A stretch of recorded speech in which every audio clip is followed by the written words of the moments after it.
Je disais, voilà, donc c'est avec plaisir que j'ai rejoint cette table ronde sur la deep tech et l'intelligence artificielle.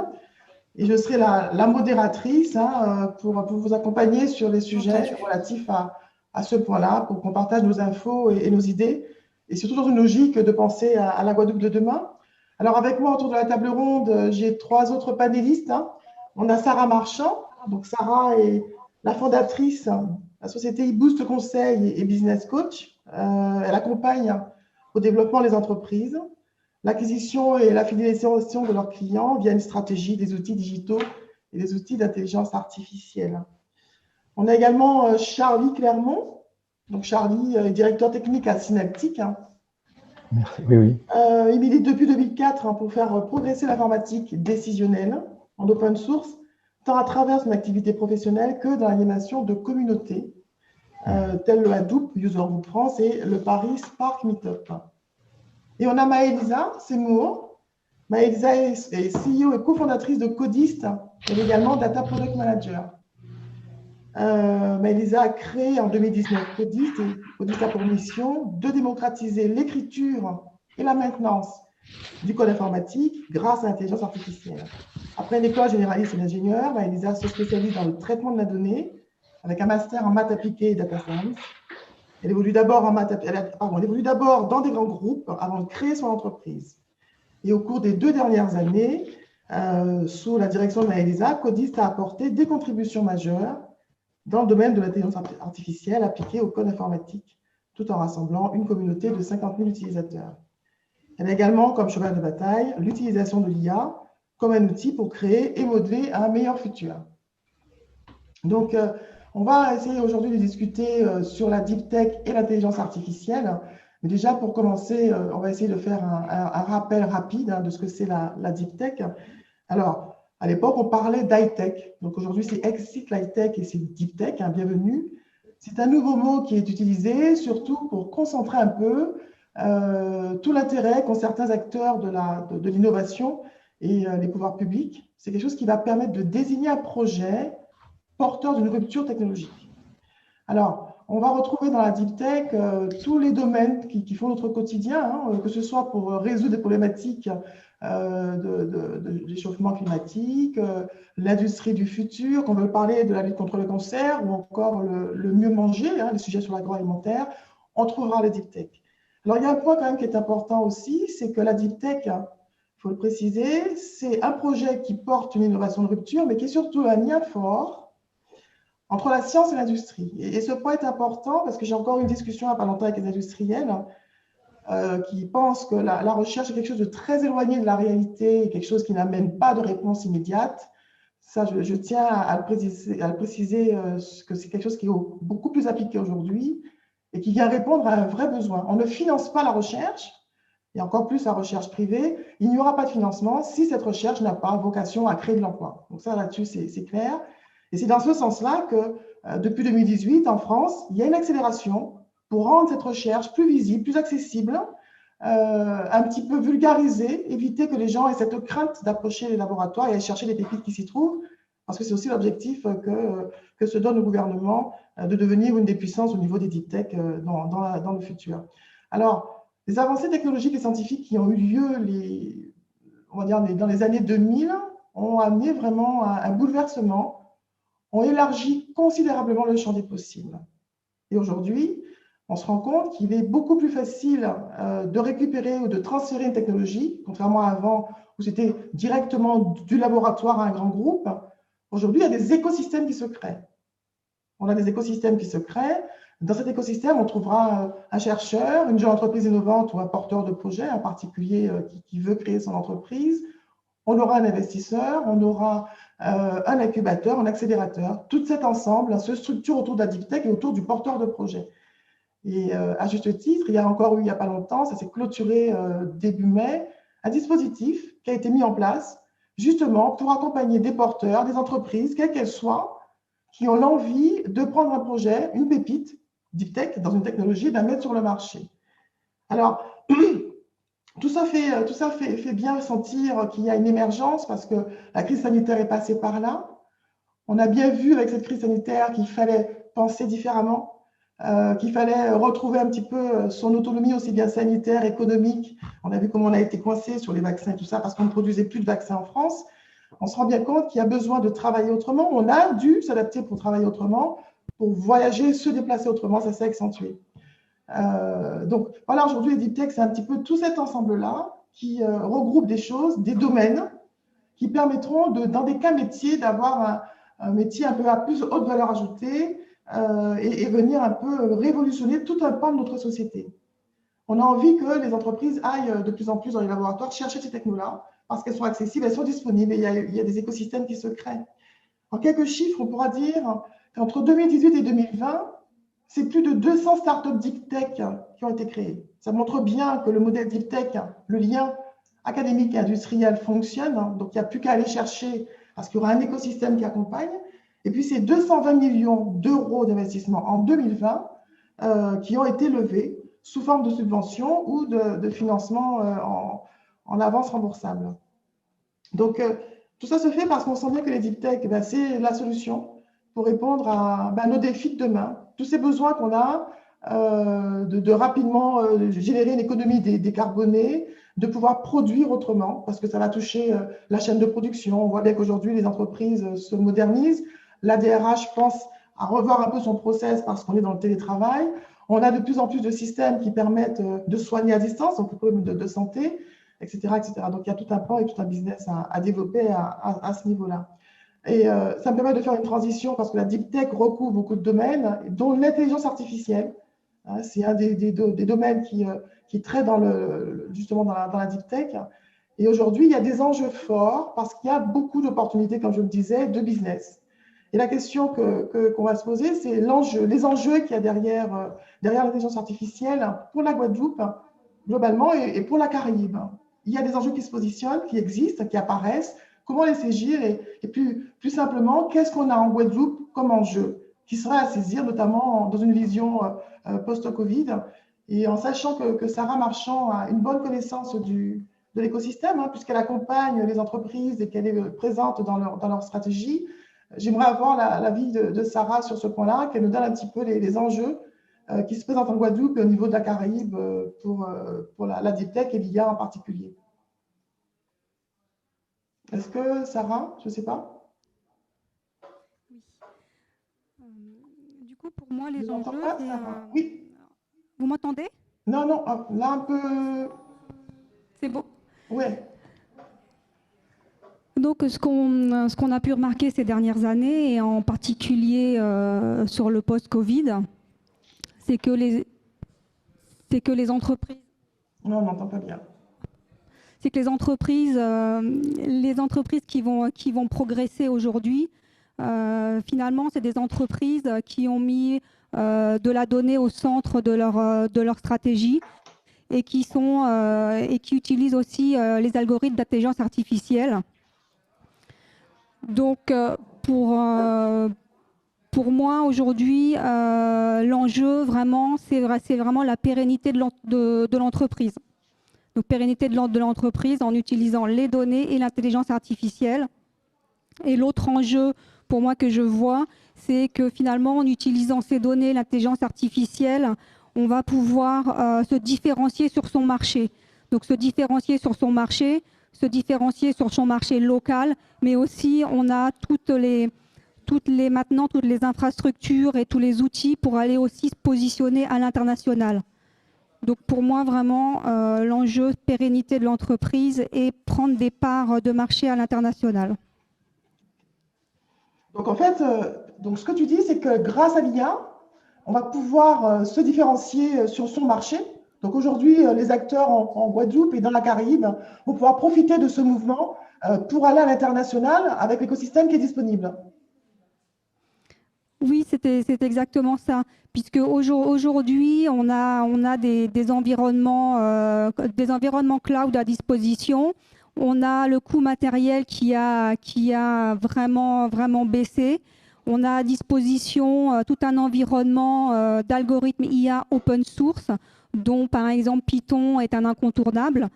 Donc aujourd'hui, les entreprises ont une carte à jouer en allant aller collecter plus de données, aller exploiter toutes leurs données et derrière mettre des algorithmes d'IA pour aller se différencier, pour aller créer une offre qui va être plus attractive parce qu'on aura étudié ces données et on va répondre à un vrai besoin client. Donc en répondant à ce vrai besoin client, on va pouvoir, là effectivement, comme je dis, se différencier, d'aller prendre des parts de marché. Okay. Et, et du coup, comme on est dans un environnement local, mais aussi international, puisque avec tous les outils digitaux, les barrières aujourd'hui, on peut considérer qu'elles sont tombées ou quasi tombées ou en train de tomber.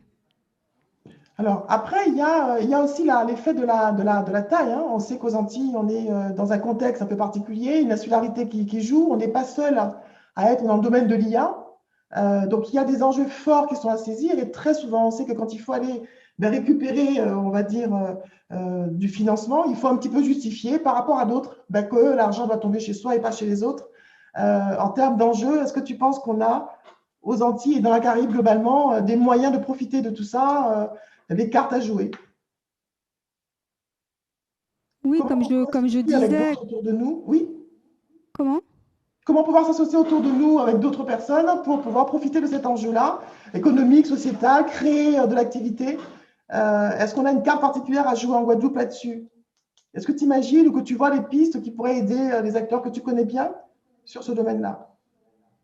Parce que les outils existent, ils sont à développer, il y a besoin de renforcer un tissu pour profiter de tout ça? Pour moi, les outils existent, les environnements sont à disposition et sont de moins en moins chers. Maintenant, il y a un sujet sur les compétences.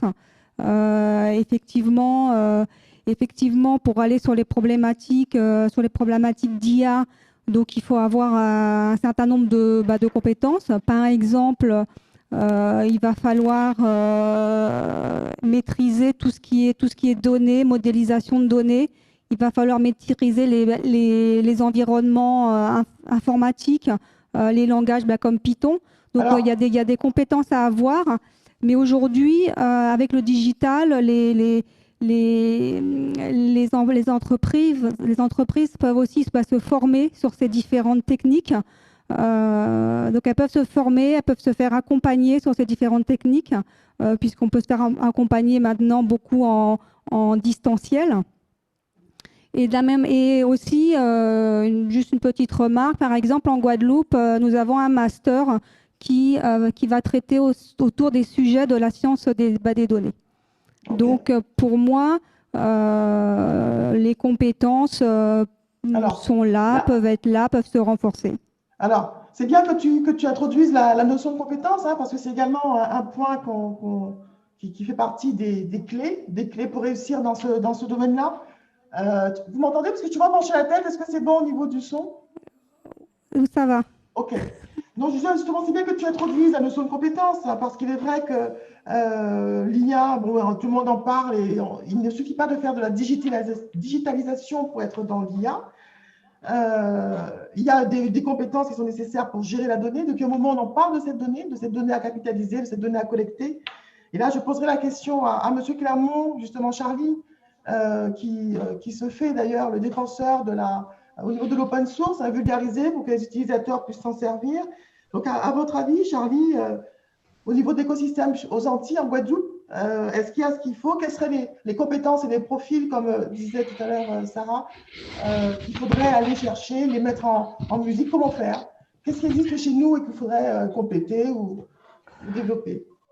Alors d'abord, je ne sais pas si je serais le meilleur placé pour ça, puisque du coup, j'ai pas ce recul-là, puisque je suis installé en métropole. En tout cas, effectivement, enfin, du point de vue des compétences, pour compléter enfin ce que Sarah disait, c'est sûr, il faut à la fois obtenir, enfin, bien connaître, enfin, à mon sens, les processus métiers, avoir une bonne connaissance des systèmes d'information, des données, et forcément, par la suite, effectivement, avoir les connaissances autour de tout ce qui est on dira machine learning plus précisément, et même si enfin effectivement les grands fournisseurs de cloud amènent effectivement des solutions qui sont quasi prêtes à l'emploi avec des choses comme AutoML par exemple, pour du coup faire du machine learning, faire de l'IA en fait sans avoir les grandes connaissances et utiliser directement les algorithmes. Et effectivement, enfin, la problématique va se poser parce que on va vouloir que, enfin, forcément, quand nous on en parle, on imagine bien que c'est une technologie méthodologie qui puisse se diffuser. Donc, effectivement, même si, comme même on a la formation de data science, le master data science qui existe en Guadeloupe, nous, enfin, quand on en parle ici, on souhaiterait que ça soit la plupart des organisations qui s'approprient l'ensemble de ces technologies et méthodologies pour pouvoir, enfin, comment dirais-je, mettre la donnée au cœur de leur stratégie et pouvoir, enfin, aller vers d'autres marchés ou en tout cas, enfin, chercher à être plus concurrents en fait sur leur propre marché, dans des marchés locaux. Donc voilà, c'est vrai que c'est des choses qui sont en train d'être faites. Est-ce qu'en Guadeloupe, on a toutes ces compétences? Je pense qu'on a un tissu dynamique quand même. Le grand avantage qu'on a aujourd'hui par rapport à peut-être il y a une vingtaine d'années, quand c'était le web qui démarrait, c'est qu'effectivement, enfin, les connaissances peuvent être acquises par qui veut se les approprier, à la fois grâce à l'open source, mais à la fois grâce à des plateformes où on va pouvoir quelque part auto-apprendre, un peu en autodidacte, ou effectivement trouver des plateformes où on va se faire accompagner pour acquérir ces connaissances avec des parcours et puis s'adresser effectivement aux différentes composantes de l'organisation, à la fois un dirigeant qui cherche à acquérir des connaissances minimales pour comprendre comment enfin, les utiliser, à la fois quelqu'un qui serait effectivement ingénieur développeur, quoi, enfin data ingénieur comme ils disent maintenant, et effectivement se former en fait, dans le détail. Donc je pense qu'on a de quoi faire. Le plus souvent, enfin surtout du point de vue du dirigeant, ça sera par quel bout commencer. Et voilà, enfin, c'est un premier retour que je veux faire enfin, quant aux compétences et comment est-ce que les organisations pourraient mettre un pied à l'étrier. Alors, moi, de ce que j'entends de ce qu'a dit Sarah et Charlie, on parle beaucoup, enfin, focus sur la compétence technique qu'on va apprendre tout seul ou via des modules presque plug and play. On va se les approprier et faire quelque chose. Est-ce que ça suffit pour qu'une entreprise se développe? En gros, là, j'entends beaucoup l'entreprise qui va faire entre guillemets, des choses dans son coin, développer avec des outils qu'il a vus tout seul. C'est un développeur, comme on le voit. Hein, c'est entre guillemets le schéma du geek qui fait ça sur son PC, qui développe des choses. L'objectif est quand même qu'une entreprise elle grandisse, qu'elle grossisse, qu'elle parte à l'international. Est-ce qu'on imagine qu'avec ce qui a été décrit à l'instant, Charlie, une entreprise peut s'exporter? Est-ce que l'expertise qu'elle a va suffire à structurer son entreprise pour qu'elle se développe? Quelqu'un qui maîtrise bien Python, qui maîtrise bien tous ces modules-là, est-ce qu'on peut considérer qu'il a de quoi structurer son entreprise, la développer, partir à l'international, gagner du chiffre et grandir? C'est aussi ça la vocation d'une entreprise, c'est de grandir. Enfin, forcément non. Enfin, ici, on s'est d'abord arrêté sur effectivement les compétences, on va dire, primaires, enfin, pour accéder à l'intelligence artificielle. Et comme enfin, vous l'avez dit aussi tout à l'heure, c'est le rapprochement entre la science et un peu les technos et surtout le monde de l'entreprise pour pouvoir faire progresser une technologie en s'appuyant aussi sur les données. Effectivement, il va enfin, falloir s'inscrire dans des écosystèmes, dans des réseaux pour faire connaître ce qu'on sait faire et comment on le fait et pourquoi effectivement le fait d'employer l'IA ou pas, enfin, ou s'appuyer sur les données fait qu'on a un atout supplémentaire. Alors, il y a les réseaux, il y a peut-être des concours pour aussi faire connaître, comment dirais-je, sa techno et pourquoi est-ce qu'elle est importante. Il y a aussi créé peut-être des événements, participer à des événements, des conférences, postuler à des conférences pour toujours la même chose, faire connaître enfin ce qu'on fait. Donc oui, c'est pas, et après tout ce qui est marketing et marketing digital aussi, forcément qui est important. C'est pas juste maîtriser sa techno qui fera qu'on arrivera à croître, évidemment.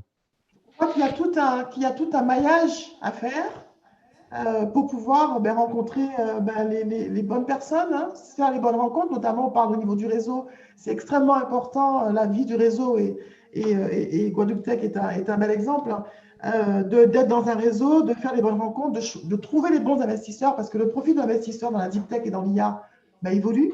Il n'y a pas que des subventions, il n'y a pas que la banque publique d'investissement qui puisse amener des subventions, même s'il y en a.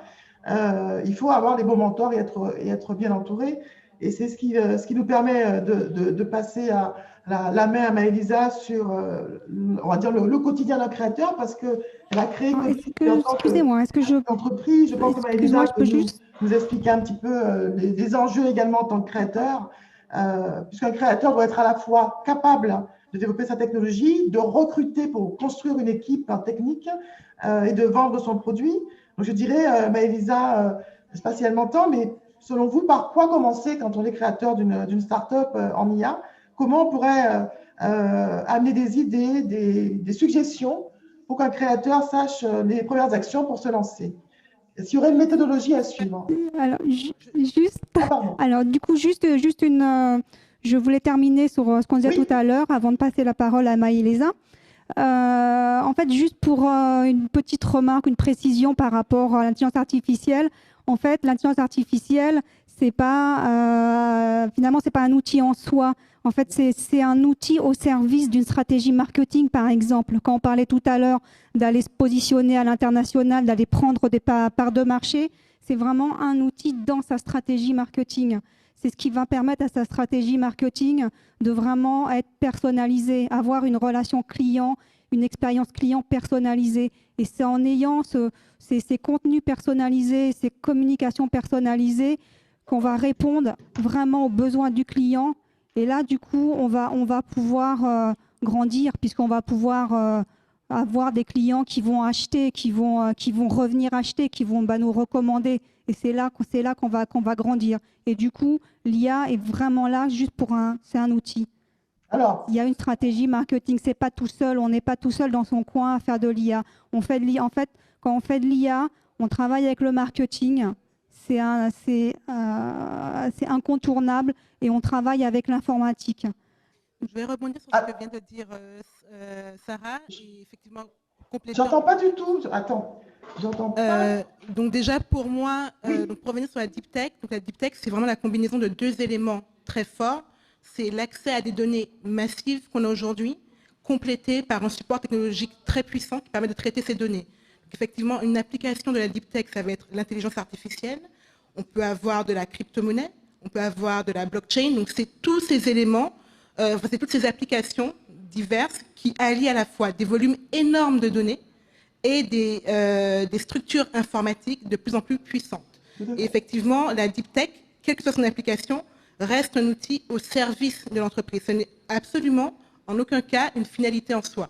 Avoir un algo ultra puissant n'est pas une finalité. On va avoir un algo très puissant. Donc, quand je parle d'algo, c'est un outil prédictif, par exemple, pour prédire quelle va être la meilleure cible pour sa campagne marketing, quel va être le meilleur chemin à emprunter pour un GPS. Donc, ça reste toujours un outil au service d'une stratégie d'entreprise qui elle-même est plus globale, puisqu'on va avoir de la gestion, on va avoir de la communication, etc. Et en tant que créateur, et troisième point, la deep tech en tant qu'enjeu au sein de la Caraïbe, elle est double. Le premier enjeu, effectivement, c'est de pouvoir utiliser de la deep tech pour se différencier sur un marché très concurrentiel. Donc, par exemple, comme disait Sarah, on est à 36 000 agences marketing. Comment est-ce que mon agence peut être plus performante grâce à de l'intelligence artificielle, par exemple? Ça, c'est le premier enjeu. Le deuxième enjeu aujourd'hui, et ça c'est d'autant plus vrai post-Covid, c'est qu'on se rend compte qu'on a des centres de compétences aujourd'hui qui peuvent être décentralisés. Donc on n'est plus obligé d'avoir de grosses infrastructures physiques comme des universités, etc., pour pouvoir entamé de la recherche, de la mise en application de la deep tech. Et l'enjeu aujourd'hui à l'échelle de la Guadeloupe et plus généralement à l'échelle de la Caraïbe, c'est de vraiment devenir un centre de compétences au niveau de la deep tech. Donc pouvoir développer des compétences au niveau des blockchains, au niveau des crypto-monnaies, au niveau de l'intelligence artificielle, tout ça. Et donc il y a deux enjeux très forts aujourd'hui dans l'usage et le développement de la deep tech. Donc ceci étant dit, une fois qu'on est créateur d'une start-up deep tech, comme c'est le cas pour moi aujourd'hui, la deep tech est vraiment au cœur de mon entreprise.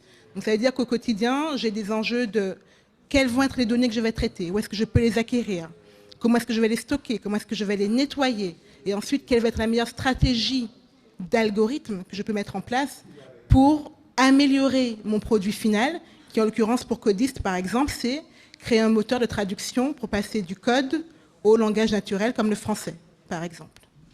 Alors, merci. Alors, c'est bien de rajouter tous ces points-là, et c'est vrai que là-dessus, ça permet de rebondir sur ce que tu dis, Maëlisa, notamment sur un des enjeux pour la Guadeloupe, qui est, avec justement l'intelligence artificielle et la décentralisation, enfin la dématérialisation aujourd'hui.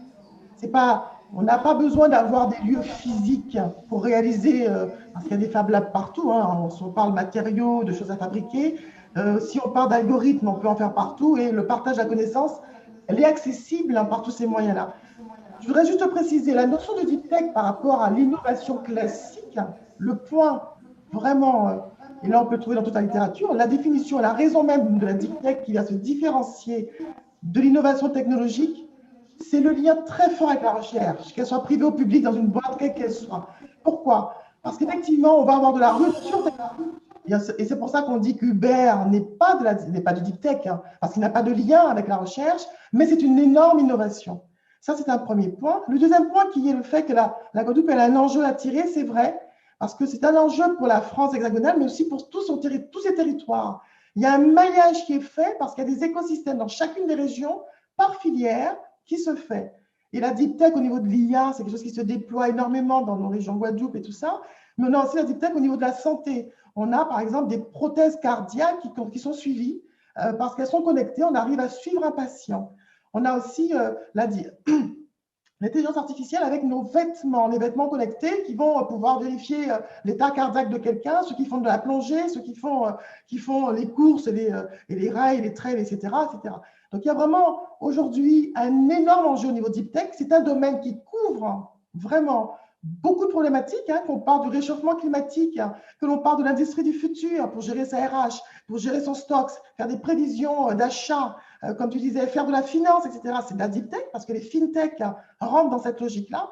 Mais on a aussi la deep tech au niveau agroalimentaire sur le mieux manger. Et oui, il y a un enjeu, je pense, important à saisir en Guadeloupe, justement dans cette vague-là, où on est en train de, je pense, donner de l'argent, quel que soit le territoire et la filière, pour aller créer des startups qui vont porter cette évolution industrielle, puisque ce sont celles qui permettront d'avoir une économie décarbonée, en tout cas, et puis de pouvoir produire différemment, parce qu'on a vu avec la Covid ce que ça nous a amené. Donc, je note bien les enjeux que tu cites, Maëlisa, et puis la possibilité donc, de se différencier par rapport à ses concurrents.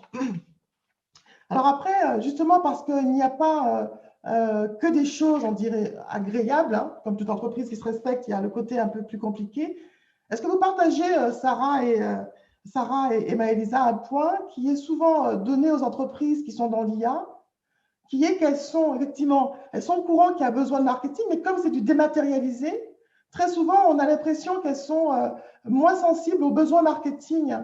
Elles sont plus dans le développement de leurs produits, dans la logique au niveau algorithmique et tout ça. Mais est-ce que vous êtes dans le sens où celles qui sont dans le côté très dématérialisé n'ont pas la même sensibilité au marketing ou ne voient pas forcément le marketing comme la force du développement de leur entreprise?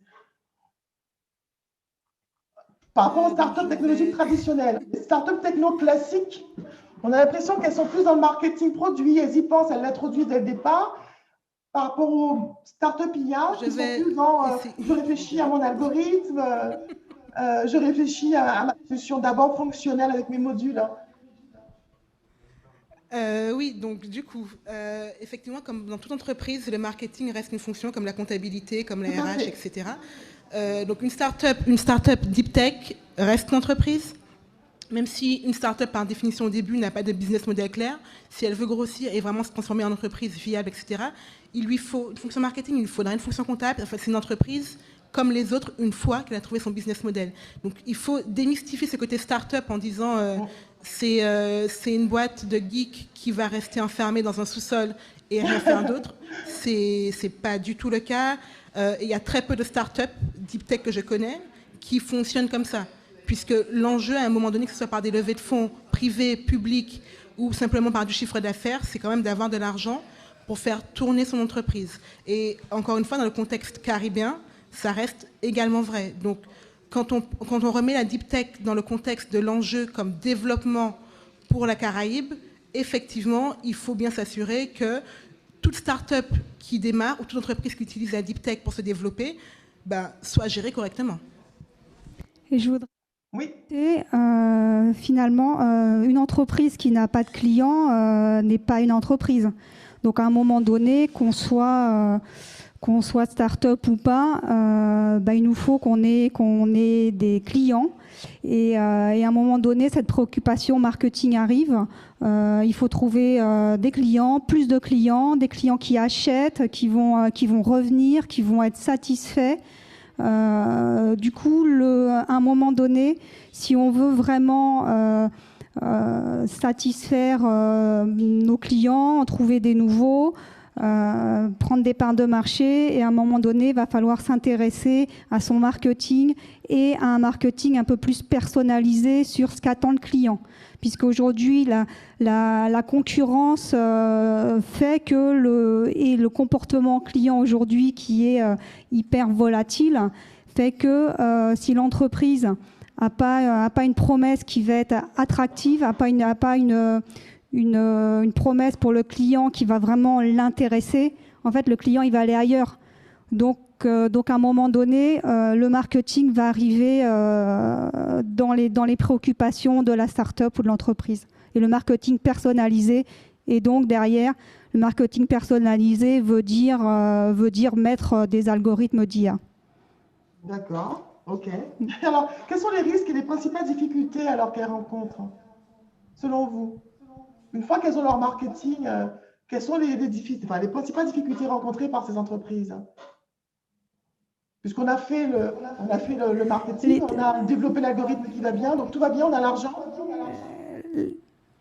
Déjà, les données. Il faut les modèles d'IA vont pouvoir tourner si on a des données, suffisamment de données, et s'assurer que nos données soient fiables, soient représentatives de la problématique qu'on est en train d'étudier. Puisqu'on a vu, il y a plein d'exemples, et moi j'en citerai un par exemple, c'est sur des tests de recrutement par exemple. Si on a entraîné nos différents modèles sur une population où il n'y avait que des hommes, et éventuellement quelques femmes, quelques jeunes femmes sans enfants, eh bien, quand une femme va se présenter, une femme un peu plus âgée ou une femme avec enfant, quand elle va se présenter, finalement, le modèle n'aura pas appris sur ces populations-là, et du coup, elle ne va pas être sélectionnée, si on caricature un petit peu.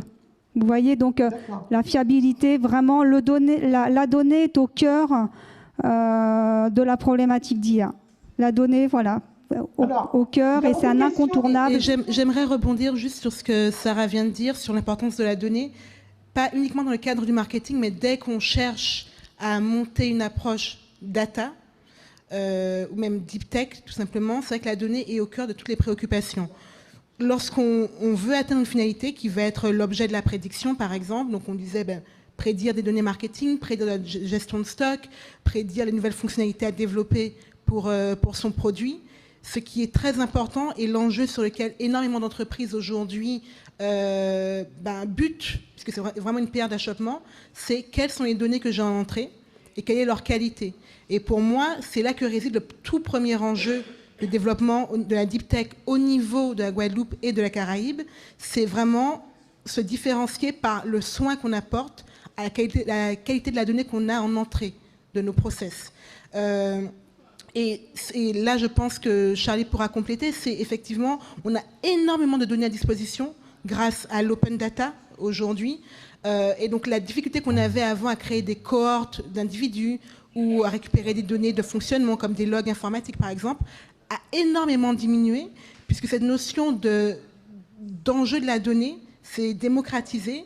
Et donc, on trouve aujourd'hui des bases de données largement accessibles en ligne, gratuitement, pour la plupart, et qui permettent à un coût très moindre de pouvoir tester rapidement des idées, faire ce qu'on appelle des MVP, des Minimum Viable Product, pour se dire, bon, j'ai une idée en tête, est-ce que ça vaut le coup de le faire, est-ce que ça va marcher? Pour ça, simplement, je prends de la donnée gratuitement, j'ai quelques algorithmes tout prêts que je vais tester, et voilà, je fais un premier tour d'essai. Et donc ça, c'est vraiment quelque chose qu'on doit s'approprier au niveau de l'approche data et plus généralement deep tech, ici en Guadeloupe, dans la Caraïbe de manière générale, pour qu'on puisse très rapidement passer du stade de l'idée au stade de l'application et après penser à faire grossir son entreprise. Alors, il y a beaucoup de questions qui arrivent sur le chat, donc je vais essayer on en a déjà parlé, vous avez déjà répondu à la question, mais les applications concrètes de l'IA et de la deep tech en Guadeloupe. Donc, on a beaucoup expliqué comment, par rapport au volume de données, c'est important pour avoir un modèle sur une base empirique qui grossit et qui fasse un modèle réaliste. Là, la question, c'est en termes d'application, concrètement, quel serait le cas d'usage de l'IA et de la deep tech en Guadeloupe? Ça, c'est une première question. Il y en a encore d'autres. Une autre question, c'est certains pensent que ces domaines sont réservés pour l'instant aux grands groupes. Donc, Charlie et Maëva, je ne sais pas si vous avez des précisions à ramener là-dessus. Ouais, donc pareil, enfin, j'aurais pas spécialement de recul sur ce qui se fait en Guadeloupe. Après, j'ai des idées de là où on pourrait l'utiliser. Et comme Maëva le disait aussi, enfin, là où on va buter, ça serait effectivement la quantité de données à disposition qui soit effectivement à peu près représentative de ce qui peut se passer. Bon, par exemple, on a le problème de l'eau en Guadeloupe. Je pense que voilà, enfin, sur tout ce qui est détection de panne et les fuites et tout ça, voilà, l'IA peut aider. Les ressources halieutiques, enfin la gestion de la mer, enfin, je pense que voilà, c'est des endroits où on pourrait agir. Les questions de gestion, enfin du port autonome, enfin tout ce qui est conteneurs et tout ça, enfin c'est des endroits où on peut avoir beaucoup d'automatisme aussi, un peu sur le modèle des comment ça s'appelle, des robots qu'on a beaucoup vu avec Amazon et tout ça. Il y a Gaël Musquet qui chaque année organise Caraïbe Wave. Donc pareil, pour tout ce qui est anticipation de catastrophes naturelles et la gestion d'après, je pense que oui, il y a tous les scénarios, tout ça. Enfin, je pense qu'on peut imaginer des choses de ce point de vue-là. La gestion de la forêt, enfin, une d'aide qui pourrait être apportée, enfin, via de la robotisation, enfin, des ouvriers agricoles. Enfin, il y a plein de sujets. Le trafic routier en Guadeloupe, c'est quelque chose. Donc, pareil, on pourrait peut-être agir sur tout ça. Mais c'est ça, je pense que tous ces sujets-là, et puis même en médecine aussi, peut-être qu'on a des problématiques qui sont très liées à comment dirais-je, à la partie tropicale, quoi. Et là aussi, on pourrait, enfin, il y a peut-être des maladies qui sont vraiment liées à nos territoires et qui pourraient être étudiées et puis utiliser l'intelligence artificielle pour ça aussi. Voilà, plein de sujets, je pense. Je sais pas, je sais aussi au niveau de l'énergie, peut-être on pourrait faire des choses. Mais plein de sujets. Mais voilà, il faut s'y attaquer. Il faut qu'il y ait des gens, enfin, qui aient cette passion pour aller attaquer tous ces sujets-là. Et les financements, le fait de trouver aussi, d'identifier des marchés sur lesquels on pourrait exporter en fait ces choses-là aussi. Ça, je pense pas que développer uniquement pour la Guadeloupe, en tout cas, enfin, ça suffirait. Il faut réfléchir peut-être un peu plus large, au moins la Caraïbe. Et après, ben voilà, c'est des données. Donc, il faut effectivement, enfin, commencer par là et pour les récolter et enfin concentrer, consolider enfin cette matière-là.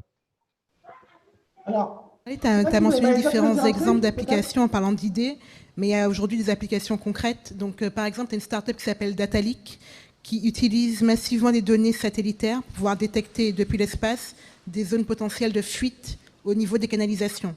Donc aujourd'hui, ils travaillent avec des grands groupes français tels que Veolia et ils permettent de prédire, avec une grande précision d'ailleurs, les zones potentielles de fuite. Donc typiquement, sur le réseau. Mais ils sont basés en Guadeloupe?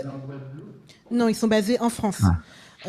Et c'est une start-up qui a été cofondée par un Ivoirien, par exemple. Tu as des projets également via ce qu'on appelle le computer vision, donc c'est des photos de suivi d'évolution de la population des iguanes à la Désirade. Donc en fait, il y a pas mal d'applications qui existent déjà aujourd'hui, qui sont soit des projets personnels, soit des projets de start-up. Mais encore une fois, pour moi, l'enjeu, c'est de se dire, OK, on le développe peut-être en Guadeloupe ou à l'échelle locale, mais concrètement, les problématiques insulaires, il n'y a pas que la Guadeloupe qui les a. Donc tout ce qui est développé de manière très innovante ici peut être répliqué et exporté dans d'autres îles, dans d'autres territoires insulaires également, qui ont des problématiques similaires aux nôtres. Donc effectivement, on peut commencer par la Guadeloupe, mais encore une fois, il y a un enjeu très fort, se dire en quoi le problème que je résous ici va avoir un impact sur d'autres territoires et quels sont mes autres marchés potentiels. Alors, pour préciser justement en complément de la robotisation, etc. Alors oui, c'est vrai qu'il y a des drones qui survolent. Hein. Il y a par exemple, au niveau de Total, ils ont utilisé des drones pour aller vérifier les zones avec le pétrole et les gaz présents dans les sous-sols. Hein. Donc il y a des choses qui se font et qui combinent effectivement l'intelligence artificielle et les composants. Enfin, les drones ou d'autres moyens de venir détecter avec des capteurs ce qui se fait, la présence d'oxygène ou pas, enfin de gaz particulier. Aussi pour la pollution, il y a des choses qui se font. Et donc, on peut imaginer effectivement des applications satellites, hein, la gestion du trafic, comme on l'entend. Il y a une autre question. Alors, on fait quelque chose pour l'eau qui est partant. Bon, ça, c'est Sophie, pour éviter les associations d'usagers. OK, IBM aussi, voilà. Alors, le temps va tourner, donc on va continuer un petit peu sur ce qu'on disait. Donc, on a vu, en gros, l'intérêt et les enjeux pour la Guadeloupe, mais ça ne s'applique pas qu'à la Guadeloupe. Hein. Ce qui se fait peut aussi se développer dans les régions voisines. Hein. Le côté insulaire et les solutions trouvées ne seront pas propres qu'à la Guadeloupe, mais aux régions voisines.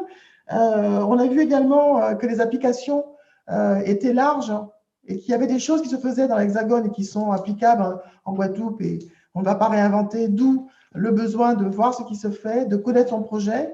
Très souvent, pour démarrer déjà un projet, il faut avoir une idée soit on le fait tout seul, soit on le fait avec quelqu'un, qu'on ait un associé, quel qu'il soit.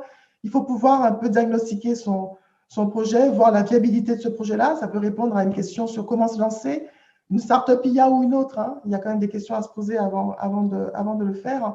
Et puis identifier là où on va trouver les moyens de remplir, comme disait Sarah, venir regarder les clients, comment fidéliser ses clients, où est le marché et avec qui se lancer. Je voulais revenir au niveau de Charlie sur ce que vous disiez pour la communauté, en fait, au niveau de l'open source, quand vous disiez vulgariser un peu l'open source pour que les utilisateurs se l'approprient. Qu'est-ce qu'on peut entendre pour la communauté au niveau de la Caraïbe et de la Guadeloupe, hein?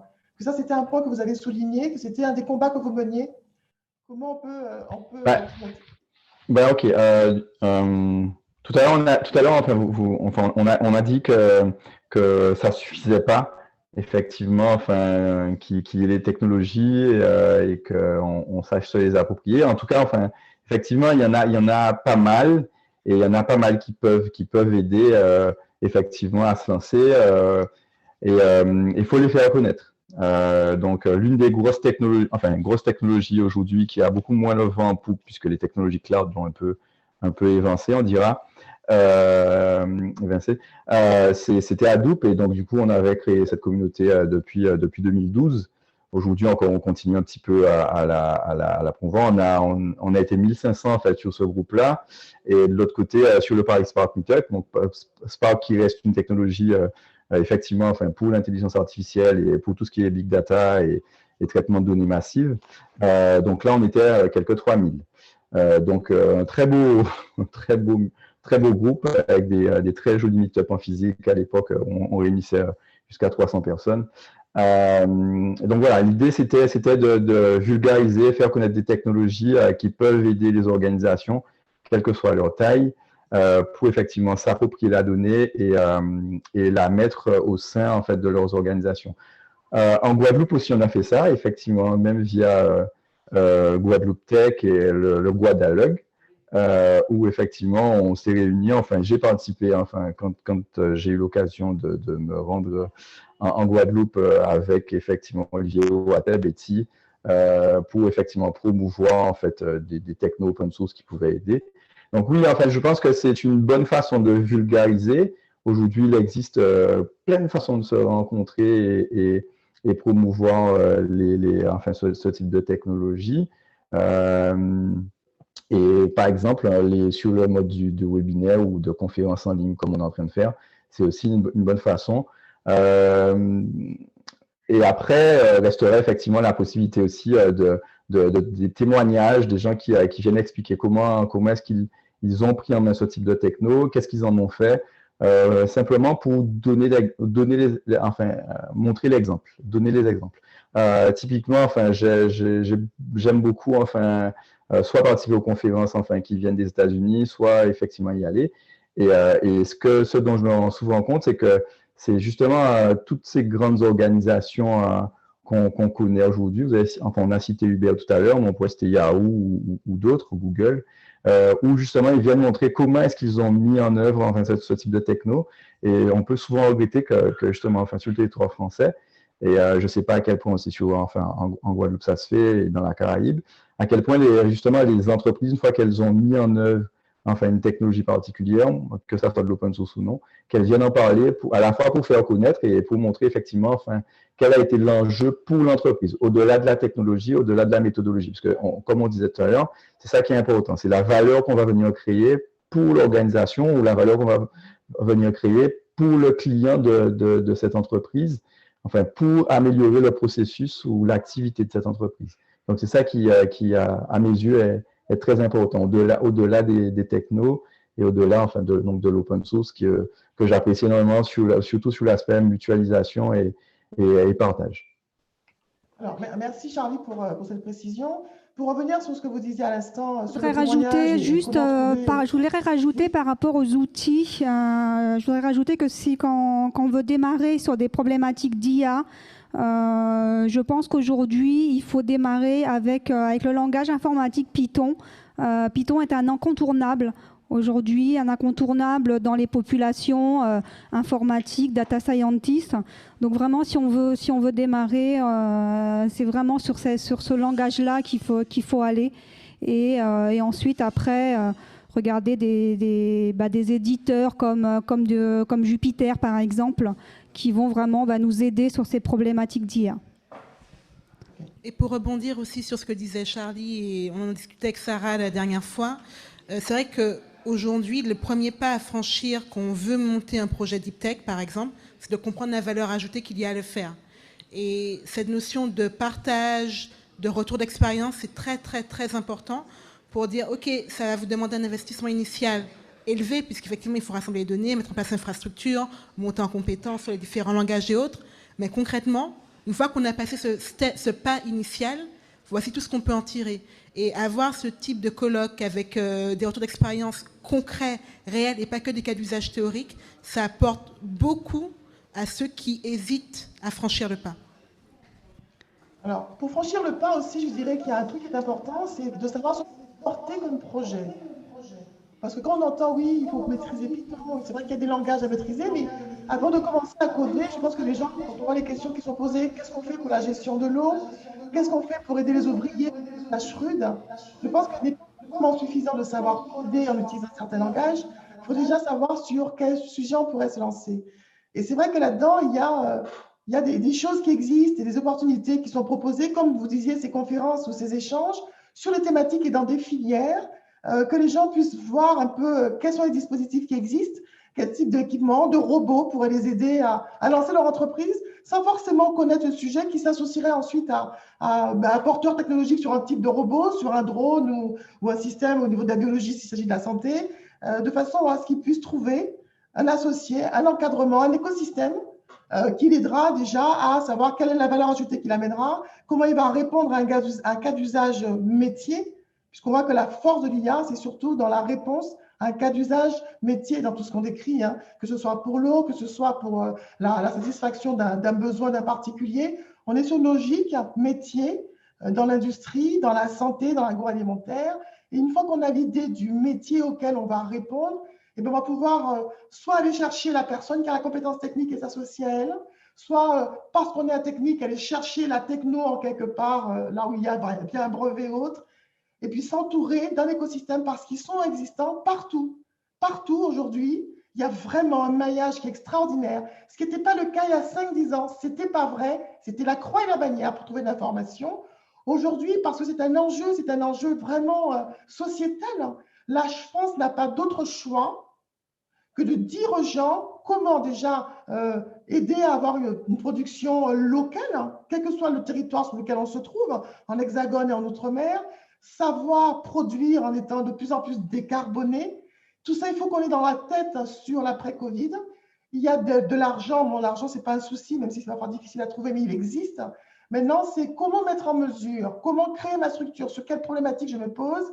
Cette problématique suppose que je maîtrise une techno, que je maîtrise ou pas une techno, que je maîtrise ou pas un équipement. Je cherche un partenaire qui va bien, qui a cette techno, cet équipement. Je monte avec lui une entreprise, un projet que je ferai grossir et je trouverai un écosystème qui va m'aider parce qu'aujourd'hui, on ne construit plus tout seul. On ne construit plus tout seul une start-up si on veut qu'elle dure. Aujourd'hui, on considère qu'il faut 5 ans. C'est la fameuse allée de la mort. Hein. Une entreprise, une start-up, elle a 5 ans dans lesquels elle doit montrer qu'elle arrive à s'en sortir. Et au bout de 5 ans, on considère qu'elle est sortie. En tout cas, les chiffres le montrent. En dessous de 5 ans, elle est toujours dans cette espèce de zone un peu à risque, à perturbation. Et voilà, donc il y a vraiment un encadrement qu'il ne faut pas négliger. Il ne faut pas avoir peur d'aller le chercher parce qu'il est là. Il est là pour ça. Des financements directs ou indirects sont là pour ça. Voilà. Oui, Elisa, il y avait une question en plus. Juste pour compléter, en fait, qu'on veut créer une entreprise, on part bien toujours d'un problème et pas d'une technologie. Tout à fait. C'est-à-dire que par exemple, je suis médecin, je me rends compte qu'il y a un problème au niveau du diagnostic des cancers. Ben, là, j'identifie un problème et je me pose la question de qu'est-ce qu'il faudrait dans l'idéal pour résoudre ce problème. Et effectivement, comme tu disais, une fois que j'ai en tête la solution idéale dans un monde parfait, là, je me pose la question de OK, est-ce que c'est réalisable? Mais c'est vraiment dans ce sens-là qu'on prend le problème. Et on part rarement en se disant « Attends, j'ai une technologie super qui existe, comment je peux l'utiliser ?» Pour moi, ça, c'est se poser les mauvaises questions. C'est vraiment « OK, je me rends compte qu'aujourd'hui, on a un très gros problème pour gérer les canalisations en Guadeloupe. Voici ce qu'il faudrait faire dans le monde idéal. Genre, par exemple, avoir des robots qui parcourent les canalisations et qui détectent les fuites automatiquement. OK, est-ce que ça, c'est possible? Et après, m'orienter vers les écosystèmes deep tech, robotique, automatique, etc., qui vont bien pour pouvoir évaluer la faisabilité de bonnes idées. Donc c'est bien dans ce sens-là qu'il faut aller. Et effectivement, on se rend compte qu'aujourd'hui, on a énormément d'opportunités via des meet-up, via des séminaires, de rencontrer des gens qui, justement, vont avoir les compétences qui nous manquent et finalement créer des équipes, créer des petits regroupements pour tester rapidement la faisabilité d'un projet. Tout à fait. Alors, une question, alors on est presque à la fin, il nous reste encore 2 minutes. Hein. Une question que je vous pose à vous trois. Pourquoi ne pas utiliser l'intelligence artificielle pour le chlordécone? C'est-à-dire, pour résoudre quel problème? Ben, en fait, il y a un problème avec le chlordécone au niveau des sols, je pense. Donc, la question qui est posée sur le chat, c'est pourquoi ne pas utiliser l'intelligence artificielle pour le chlordécone? Alors, encore une fois, tout l'enjeu, c'est de se dire quelle est la question exactement à laquelle je veux répondre. C'est très vague, mais est-ce que je veux utiliser l'IA pour dépolluer les sols?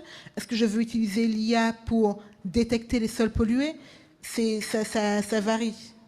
En sachant que ce n'est pas la seule piste, l'IA pour le chlordécone, comme tu dis, parce qu'il faudrait associer ça à d'autres équipements et l'IA serait l'outil sur lequel on viendrait superposer pour analyser, collecter de la donnée, etc.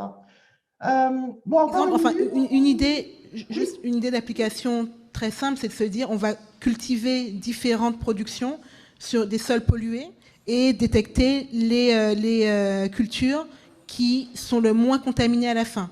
Donc comme ça, on peut par exemple prioriser l'utilisation des sols qui sont chlordéconés, par exemple. Mais ça, c'est une application donnée. Il y en a plein d'autres possibles. Tout à fait. Bon, écoutez, là, on arrive à la fin. Je ne sais pas si Charlie veut préciser quelque chose ou Sarah, pour la conclusion. Est-ce que... En conclusion, enfin, ce que je dirais, c'est effectivement faire progresser en fait, la connaissance autour de tous ces sujets. Je pense que l'enjeu, il est d'abord là. Donc, en gros, notre conférence d'aujourd'hui est peut-être un point de départ. Je sais pas, enfin, peut-être qu'il y a déjà d'autres choses qui se font en Guadeloupe et tout. Mais c'est ça. Et puis, j'espère bien qu'on va arriver aussi à avoir, je sais pas, les responsables ou les chefs d'entreprise, les dirigeants, qui eux aussi doivent s'accaparer enfin de ce type de sujet.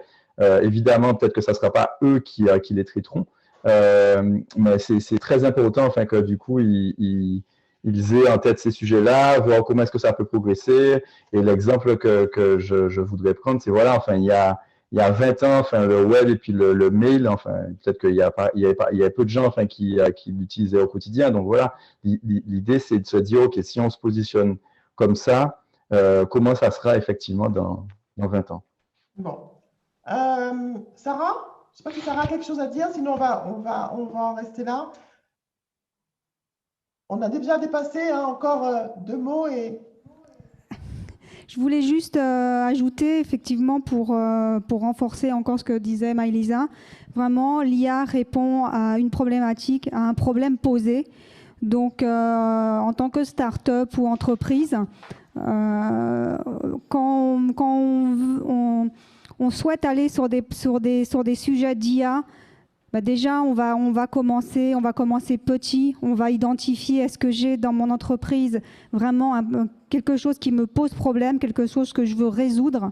Et à partir de ce moment-là, je vais pouvoir démarrer peut-être un sujet d'IA ou pas. Mais en tous les cas, je commence petit et je suis en mode finalement test and learn. J'avance pas à pas. Et c'est en avançant pas à pas aussi que je vais monter en compétences, que je vais me faire mon propre avis sur finalement est-ce que l'IA c'est bien ou pas pour moi.